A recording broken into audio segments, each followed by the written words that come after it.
Hey, what's up guys, and welcome back sa ating channel, ang Crypto Whisperer PH.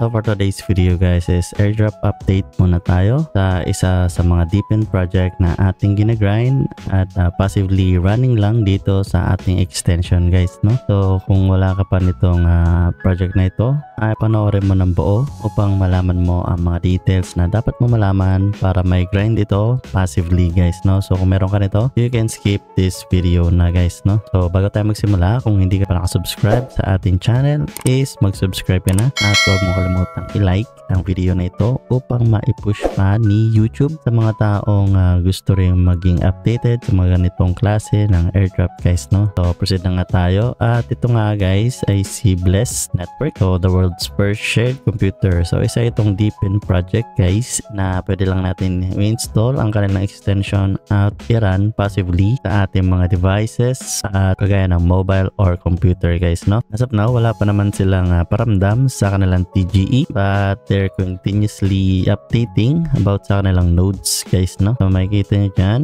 okay naman so far. So paano ba mag-register at mag-run ng kanilang extension? So meron tayong link dyan sa baba and pag click mo yan guys is madadirect ka dito para makapag-register. So mamimili ka lang kung gusto mong via GitHub or Google login or pwede kang continue with your email manually filled out dito guys, no? So huwag nyo kalimutang maglagay ng referral code at ang referral code natin guys is pwede kayo makakuha ng 10% boost kapag nilagay nyo guys, no? So ang ating code lalagay ko na lang din dyan sa link sa description dyan sa baba, or ito pwede nyo itong copyin guys, no? So yan ang ating referral code para sa pag-boost. So save nyo lang yan. Then kapag napag-register na kayo is mapupunta kayo dito sa dashboard. So makikita nyo currently active ang ating node. So kapag kayo ay naka-computer or laptop guys, pwede nyo siyang i-run sa 5 iba't ibang devices or pwede dito lang mismo sa inyong computer guys, no? So kailangan nyo lang kung isa lang ang inyong computer or device, pwede nyong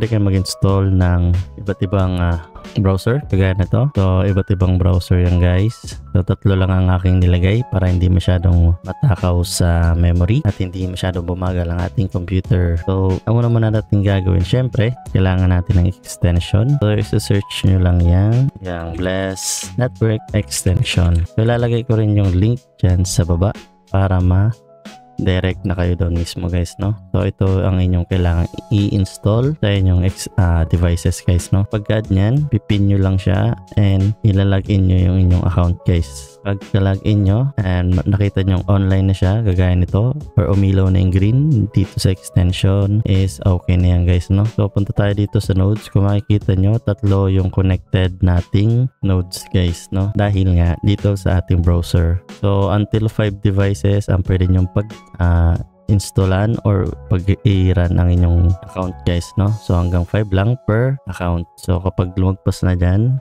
is kailangan nyo nang gumawa ng bagong account para sa bagong 5 nodes guys, no? Then dito makikita nyo yung current referral and yung referral code guys, no? So ito yung mga referral ko. So dito naman sa achievements, ito ay importante ito guys. So ilalagay nyo yung inyong code na nakuha nyo sa akin, which is nandyan na rin sa description. So ilagay nyo lang yan para magkaroon ka ng 10% boost and then additional boost naman si Twitter and Discord once na kinonect nyo, and then additional 5% boost ulit or quiz. So madali lang yan guys, check nyo lang yan. Then after nun, pwede nyo na siyang hayaang mag-run sa inyong mga devices guys, no? Lalo sa mga naka-computer dyan, iiwanan nyo na lang yan and hindi naman siya nagdi-disconnect basta-basta guys, no? So open nyo lang siya paminsan-minsan and gano'n lang siya kadali. So kung nagustuhan mo ang ating video for today is don't forget to give it a like at mag-subscribe ka na rin para lagi kang updated sa mga ganitong klaseng airdrop updates in the future guys. So see you sa next video guys. Peace!